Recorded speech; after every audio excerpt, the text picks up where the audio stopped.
नहीं ठीक नहीं। हाँ, कुछ न वोटवे न पाई है।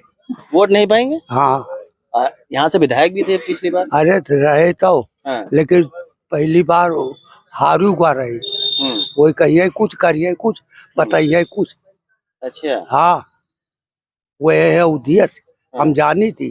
अरे समाजवादी भैया यह लोकसभा में मिल्कीपुर देखा अयोध्या गंवा रहे हम वैसे फिर आए समय आए टेंशन न लिया। दोनों को राह है वो नहीं जीत सकते नहीं जीत सकते। गोरखनाथ का पिछला बैकग्राउंड गड़बड़ है। हाँ। नमस्कार दोस्तों, मैं हूं दिग्विजय, आप देख रहे हैं अयोध्या न्यूज स्टोरी। दोस्तों लगातार हमारे चैनल पर हम कवरेज दिखा रहे हैं मिल्कीपुर उपचुनाव से लेकर। मिल्कीपुर उपचुनाव की कवरेज की अगर बात की जाए तो हमारे चैनल पर कई सारी वीडियो हम लोग आपके लिए लेकर आ चुके हैं। ऐसे में बात चल रही है मिल्कीपुर उपचुनाव की। मिल्कीपुर चुनाव बहुत ही ज्यादा हाईलाइट चुनाव है और मिल्कीपुर की जो चर्चा है वो पूरे भारत में है। भारत में चर्चा यूं हो जाती है कि मिल्कीपुर अयोध्या का वो क्षेत्र है जहां से जो अयोध्या से जो सांसद बने हैं मौजूदा अवधेश प्रसाद जो सपा से सांसद बने हैं उन्हीं का ये विधानसभा क्षेत्र है। और विधानसभा क्षेत्र जब वो सांसद बनते हैं तो ये खाली हो जाता है। ऐसे में जब ये विधानसभा सीट खाली होती है तो यहाँ पर उपचुनाव होना है और उपचुनाव में बीजेपी और समाजवादी पार्टी दोनों यहाँ पर अपना दमखम लगा रही है। जहां पर अवधेश प्रसाद के लिए ये अपना गढ़ बचाने वाली बात है, वहीं बीजेपी के लिए है कि अयोध्या की हार के बाद क्या मिल्कीपुर का जो उपचुनाव है, अयोध्या की विधानसभा का एक चुनाव है, क्या बीजेपी जीत पाती है या नहीं जीत पाती है। ऐसे में दोस्तों हम लोग मौजूद हैं मिल्कीपुर चुनाव को लेकर लगातार कवरेज करते हैं और यहाँ पर एक बाजार है, बाजार में हम लोग मौजूद हैं और ये खड़बड़िया बाजार कही जाती है मिल्कीपुर की। और खड़बड़िया बाजार की एक दुकान है, काफी फेमस दुकान है, एक चाय की दुकान है। वैसे तो हाल आप देखेंगे तो आपको लगेगा छोटी सी दुकान है लेकिन काफी ज्यादा ये फेमस है। तो ऐसे में यहाँ पर हम कुछ लोगों से हम बात करेंगे, चर्चा करेंगे यहाँ की जनता का जो मूड है वो क्या है। तो ऐसे में आप लोग देख रहे हैं कि दुकान के अंदर हम आते हैं। दुकान के अंदर आप देखेंगे, कैमरामैन से मैं कहूँगा, यहाँ पर 5-6 लोग हैं मौजूद हैं, बाहर भी कई लोग मौजूद हैं। ऐसे में जो मिल्कीपुर की जो जनता वो क्या कहती है जानने की हम कोशिश करते हैं। चाचा क्या लग रहा है? अभी तो क्या, अभी प्रत्याशी आने दीजिए, अभी तो कोई प्रत्याशी आया नहीं। जैसे BJP, Samajwadi party, Bahujan Samaj party, दोनों समान तुल्य हैं, एक समान भी। हाँ। अभी तो दोनों या तीनों? दो ही चल रहे हैं, तीसरी कौन? दो कौन कौन सी चल रही है? सपा भाजपा, समाजवादी पार्टी और बीजेपी मिल्कीपुर में जी। तो ऐसे में जब समाजवादी पार्टी और बीजेपी यहाँ चर्चा में है, आप कह रहे हैं कि दोनों में लड़ाई रहेगी और समाजवादी पार्टी से अवधेश प्रसाद जो सांसद बने अयोध्या से, वो सीट खाली होती है, मिल्कीपुर की सीट है, यहाँ से विधायक थे वो पहले। और ऐसे में उनको जिम्मेदारी मिल रही है, मिल्कीपुर चुनाव की जिम्मेदारी देती है समाजवादी पार्टी, अखिलेश यादव देते हैं कि मिल्कीपुर की जिम्मेदारी अवधेश प्रसाद की है। अवधेश प्रसाद तो यहाँ से पहले से विधायक रह चुके हैं, उनको जिम्मेदारी फालतू दे दी। वो तो यहाँ का पूरा माहौल जान ही रहे क्या हाल है उनका, क्या नहीं है। हाँ, काम कुछ करना नहीं है, काम कुछ नहीं करते हैं। तो ऐसे में क्या लग रहा है कि इनको जिम्मेदारी देने से क्या समाजवादी के लिए कुछ प्लस हो रहा है? नहीं प्लस तो नहीं हो रहा है। नहीं।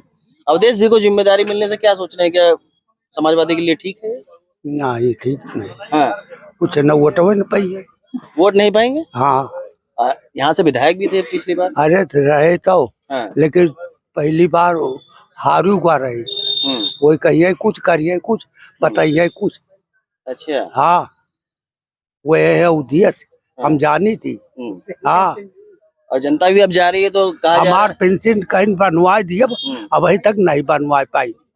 तो दोस्तों देखो, हम लोग अवधेश प्रसाद के क्षेत्र में है और अवधेश प्रसाद के क्षेत्र का ये एक चौराहा है और ऐसे एक गांव के बीच में हम लोग मौजूद हैं। चाचा से बात हो रही है, तो पेंशन के लिए आपने उनसे कहा था। हाँ कहीं बनवा दिए तो न अभी तक नहीं बनवा पाई और कम से कम 10 बार कहे उनसे। ये क्या कहे फिर वो? तू बाभन है, तू भाजपा में कर यस।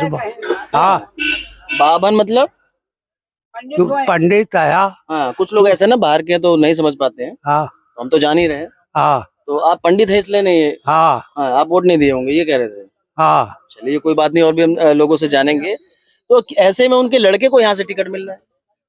हाँ लेकिन वोट न पाई है। वोट नहीं पाए, कह रहे हैं समाजवादी यहाँ से वोट नहीं पाई, क्या कहेंगे आप? अरे समाजवादी भैया यह लोकसभा में मिल्कीपुर देखा अयोध्या गंवा रहे हम वैसे फिर आए समय आए टेंशन न लिया।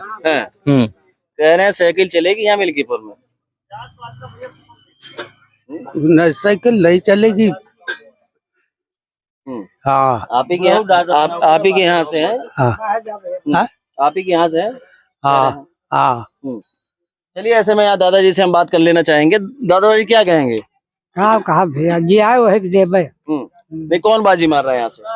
अब है कोई पता नहीं है हाँ कि बाजी के मारी के ना कुछ पता नहीं, आप बहुत सारा चुनाव देखे होंगे। टिकट पाए पता लागे। नहीं सब आपको मालूम है कौन, अच्छा पार्टी कौन बाजी मारेगी ये बताइए। अब हमें पता नहीं भैया कौन पार्टी आएगी, दोनों को राह है, वो नहीं जीत सकते नहीं जीत सकते। हाँ। जो अच्छा काम करे वो जीते, चाहे जहाँ वहाँ। अच्छा चर्चा तो बाबा गोरखनाथ की भी है कि टिकट मिल सकता है उनको। जेकर टिकट मिले वही। चलिए और भी लोगों से हम जान लेते हैं, ऐसे में जो दुकानदार है उनसे भी हम बात करेंगे और बाहर कुछ लोग मौजूद हैं उनसे हम बात करेंगे। तो भैया आपसे हम जानना चाहेंगे क्या लग रहा है, कौन बाजी मार रहा है? यहाँ अभी तो माहौल किसी को पता नहीं लग रहा है। आप टिकट मिलने दीजिए, उसके बाद पता चलेगा। जैसे चर्चा अजीत प्रसाद की हो रही है समाजवादी पार्टी से। हाँ हो रही है अभी। हाँ, और बीजेपी से बाबा गोरखनाथ की भी चर्चा है। गोरखनाथ का पिछला बैकग्राउंड गड़बड़ है। हाँ बैकग्राउंड उनका गड़बड़ है। गड़बड़ है। तो ऐसे में जो विनय कुमार रावत है उनकी भी चर्चा काफी तेज चल रही है बीजेपी से। कोई भी आएगा जो देखा जाएगा, जो आएगा। अच्छा कोई और आएगा तो ठीक है। चलिए और भी लोगों से हम बात कर लेते हैं। जो पीडीए बता रहे हैं नरेंद्र मोदी से बड़ा कोई पिछड़ा नेता है पूरे देश में, वो पिछड़े नहीं हैं। वो कौन से अगड़े हैं, ब्राह्मण ठाकुर जाति अगड़े जात से आते हैं। लोग कहते हैं पीडीए पीडीए पीडीए, भाई पीडीए था निषाद जात की लड़की हुआ है, ए को बचाने के लिए पी को भूल गए। बिल्कुल अगर वही वाई और ए होता तब देखते हैं हम किसके साथ आते।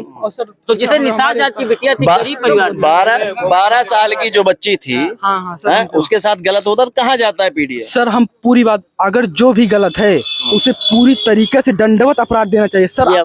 चलिए हमें ये बताइए, मिल्कीपुर उपचुनाव में अवधेश प्रसाद यहाँ से विधायक रहते हैं, उसके बाद सांसद बनते हैं अयोध्या से, ये सीट हो जाती है खाली और अवधेश प्रसाद की ये सीट है। यहाँ से ये विधायक बने थे 12,000 वोटों से जीत के। और ऐसे में क्या लग रहा है कौन बाजी? भाई साहब देखिए मैं बताऊंगा, 2012 में जब ये सुरक्षित सीट हुई तो अवधेश प्रसाद जब पहली बार विधायक यहाँ से बने थे तो वो चुनाव यहाँ से जीते, कैबिनेट मंत्री बने। और कैबिनेट मंत्री रहते हुए यहाँ से भारतीय जनता पार्टी के प्रत्याशी बाबा गोरखनाथ उनको लगभग 27,000 वोटों से चुनाव हराए। और वो फिर 5 साल बाद गोरखनाथ बाबा हारे चुनाव। ठीक है, वो संगठन का या कार्यकर्ताओं में नाराजगी थी, कुछ भी था जो कुछ था। 2022 में जब चुनाव हारे तो सिर्फ 12,000 वोटों से हारे।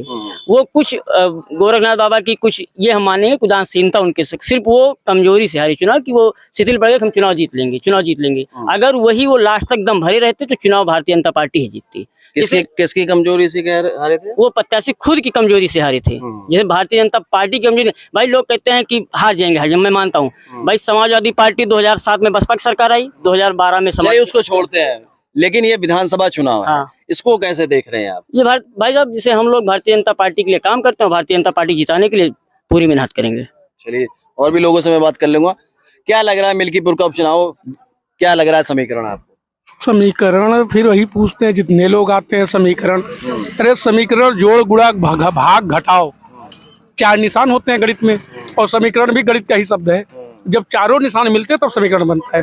अभी तो केवल जोड़ हो रहा है, अन्य निशानों की अभी घटाव लगेगा। अभी 32-34 प्रत्याशी भाजपा में दावेदारी ठोके हैं, 4-6 प्रत्याशी सपा में भी ठोके हैं।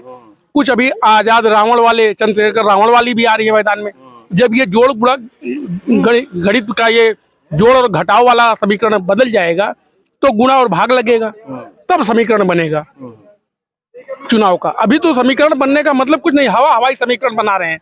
भाजपा के समर्थक भाजपा को जिता रहे हैं, सपा के समर्थक 1 लाख वोट से सपा को जिता रहे हैं। आप लोग देख रहे हैं कि लगातार हम लोग आपको कवरेज दिखा रहे थे, ऐसे में बारिश शुरू हो जाती है और वीडियो को यहाँ पर हम रोकते हैं, आगे फिर यहाँ से वीडियो को हम शुरू करेंगे। ऐसे में आप लोग कमेंट बॉक्स में अपना जवाब देते रहिएगा कि मिल्कीपुर विधानसभा चुनाव, जब हम अलग अलग चौराहे पे पहुंचते हैं हमें पता लगता है कि एक चौराहे पे जहाँ बीजेपी की चर्चा ज्यादा मिलती है, किसी और चौराहे पे चलते हैं तो वहाँ समाजवादी पार्टी की चर्चा ज्यादा मिलती है, और कहीं कहीं पर आप देखेंगे तो बहुजन समाज पार्टी की भी चर्चा है।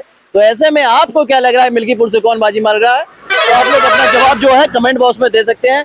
हमारे चैनल पर लगातार आपको कवरेज देखने को मिलती रहेगी। मैं हूं दिग्विजय, आप देख रहे हैं अयोध्या न्यूज स्टोरी।